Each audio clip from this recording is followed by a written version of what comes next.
The catastrophic air battle over the Caribbean Sea. Venezuela's delusional attack on the USS Gerald R ignites a storm of hate. Dear listeners, welcome to another breathtaking edition of our radio show in which we reveal the hidden abysses of international conflicts and drag the flaming enmities between nations into the light where they roar like an unstoppable hurricane. Imagine the Caribbean Sea, 70 nautical miles north of the Venezuelan coast, a place where turquoise waves dance under a brilliant blue sky. Yet beneath this idol seethes an ancient hatred that has fermented between the USA and Venezuela for decades. In January 2026, on a day that will go down in the annals of military history as a symbol of hubris and annihilation, a drama of biblical proportions unfolds. The USS Gerald R. Ford, America's newest nuclear-powered supercarrier, a colossus of 100,000 tons loaded with 70 combat aircraft and 5,000 sailors, steams peacefully through international waters to demonstrate freedom of navigation, a provocation in the eyes of the Maduro regime, which hates the USA as an imperial oppressor that wants to force Venezuela to its knees through sanctions and embargoes. Caracas, driven by a paranoid hatred of Yankee imperialism that discharges an anti-American rhetoric and recalls past conflicts like U.S. interventions in Latin America, has been planning this insane attack for 3 weeks. 8 fighter jets, 6 Sukhoi Su-30MK2 flankers, and 2 F-16 Fighting Falcons race in armed with Russian Kh-31 anti-ship missiles to hit the carrier and ignite an international crisis. But Venezuela fatally underestimates the USA. This attack turns into the most one-sided air battle of modern naval warfare history, a bloodbath of explosions and debris that drives the hatred between Washington and Caracas to new explosive heights. Stay tuned because we are diving into the details of this inferno with precise figures on weapons, aircraft, and the merciless course of the fight, supplemented by shocking facts from the history of hatred that will leave you speechless. Let us dive into the depths of this conflict where the Caribbean wind carries the smell of kerosene and revenge. The USS Gerald R. Ford, this monstrous symbol of U.S. superiority which Venezuela sees as a threat to its sovereignty. Remember the U.S. sanctions against Maduro that economically strangle the country and only fuel hatred for the gringos, is conducting routine operations. Its electromagnetic catapult system is undergoing maintenance checks, its dual-band radar scans 300 nautical miles in all directions, a network of sensors lurking like an invisible spider web. Peaceful for Caracas. This is an invasion, a humiliation reminiscent of the Monroe Doctrine, that U.S. policy which views Latin America as a backyard and drives Venezuela into ruin. Suddenly, 8 radar contacts appear on Venezuelan screens, fighters launch from multiple bases, 6 Su-30MK2s from Libertador Air Base with their AL-31F turbofan engines armed with R-27 air-to-air missiles and Kh-31A supersonic anti-ship missiles, relics of the Soviet era acquired by Caracas with Russian help to stand against the hated North. 2 F-16 A/B Fighting Falcons with Pratt & Whitney.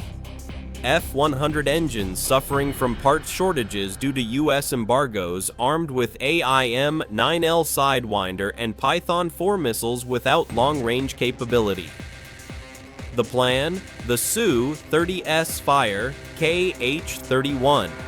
A missiles from a distance of 50 to 70 kilometers, Mach 2.5 with 145 kilograms warheads gliding over the water like deadly arrows. The F-16S escort, then retreat before the USA reacts. Caracas estimates a 20% hit chance, enough for a crisis that makes the hatred explode, similar to the tanker wars or US drone strikes on Venezuelan allies. But Caracas commits 5 catastrophic miscalculations driven by blind hate. First, the Ford is not alone. 3 Arleigh Burke destroyers surround it, each with 96 vertical launch cells loaded with SM-2 and SM-6 air defense missiles, a shield of steel and fire. Second, two E-2D advanced Hawkeye early warning aircraft are already in the air with APY-9 radars locating targets beyond 300 nautical miles. Third, 16 FA-18E Super Hornets are ready on deck, armed fueled pilots in cockpits. Fourth, the Venezuelan fighters are actively transmitting radar betraying their positions to U.S. sensors. Fifth, the U.S. Navy allows no attacks on carriers, a principle stemming from World War II that only reinforces hatred for weaklings like Venezuela. In the next 31 minutes, the battle erupts. 8 Venezuelan fighters launch, forming up at 25,000 feet, 450-knot speed radars. Active N001V on the Su-30, SAN/A, PG-66 on the F-16S like beacons revealing everything to U.S. signals intelligence. The E-2D Hawkeye locates them immediately upon leaving airspace. APY-9 scans 550 kilometers wide, painting 8 contacts, 6 heavy SU, 30S, 2 medium F, 16S, all heading for the strike group. Info goes via Link 16 to the Ford's Combat Direction Center. Captain Jennifer Rodriguez stares at the AN/SPY-3 screen 140 nautical miles away, closing rate 7 nautical miles per minute. She activates general quarters alarms, Howell doors slam shut, damage control teams man posts. Second order, launch alert fighters, 16 Super Hornets take off, electromagnetic catapults hurl them from 0 to 165 miles per hour in 2.1 seconds. Catapult 1, 2, 3, 4 cyclically, all 16 in the air in 7 minutes 18 seconds. Each Hornet carries 5 AIM-120D AMRAAM missiles 12 feet long, 335 pounds, 44-pound fragmentation warhead Mach 4, range 75 to 100 nautical miles, fire and forget. The Hornets form up Division 1 at 30,000 feet, Division 2 at 25,000 southward. E-2D provides updates every 2.4 seconds via Link 16.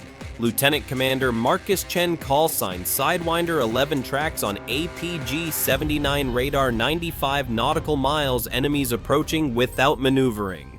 Request weapons release Rodriguez authorized defensive ROE. At 80 nautical miles, Venezuelan radars acquire lock-on preparing KH-31. A launches clear hostile intent. Chen Fox 3 engage 20 AIM-120D launch boosters ignite 0.3 seconds after drop contrails in the blue Mach 1 in 4 seconds, Mach 4 in 22. Mid-course updates guide them. Venezuelan pilots, SPO-15 warns threat tone like a nightmare. They deployed chaff turn dive too late. Physics does not negotiate. First AIM-120D activates X-band seeker at 15 nautical miles. Detects Su-30 closes at 2,800 miles per hour. Detonation at 70 nautical miles, 44 pounds, PBXN, 925,000 pounds per square inch rod fragments. Tear fuselage engines. Hydraulics Su-30 shredded pilot ejects with K-36DM. Second, third. 4th, 5th, 6th, Su-30, all destroyed in 45 seconds, black smoke debris tumbling. The 2 F-16 flee southward.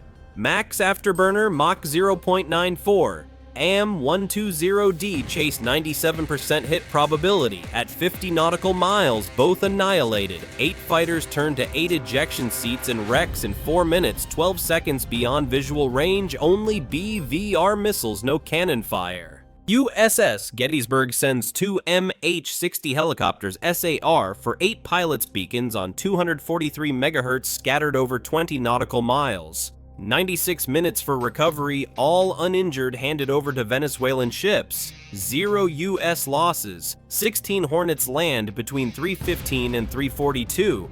Venezuelan losses. 6 Su-30MK2 at $60 million, 2 F-16s at $20 million, total $400 million, plus $16 million pilot training, 30% inventory loss, international humiliation. US costs 200 AIM-120D at $1.79 million, 42,000 pounds. JP-5 helicopter hours ratio 11:1. Dear listeners, what do you think of this one-sided massacre? Was Venezuela's attack pure madness driven by hate or a desperate defense against US dominance? Call and share your thoughts. Do you see the USA as the savior of freedom or as an aggressor oppressing Latin America? The incident underscores carrier strike groups are unassailable. E-2D radar 300 nautical miles. Hornets launch in 8 minutes. AIM-120D kill at 75 to 100 nautical miles. Aegis destroyers with 96 cells. Sensor networks link 16 automation. Trump everything. Caracas learns the hard way. No maneuvering against satellites, no surprise against radar. The hatred escalates. Think of Maduro's threats, U.S. oil sanctions that ruined Venezuela, or past crises like the Cuban Missile Crisis that almost set the Gulf on fire. This January 2026 incident could be the spark for more new sanctions military buildups, a shadow war swallowing the region. And now, to you. As a pilot, would you obey knowing the hopelessness or rebel share via call or social media? This lesson echoes, do not attack carriers. Until next time, stay curious and vigilant.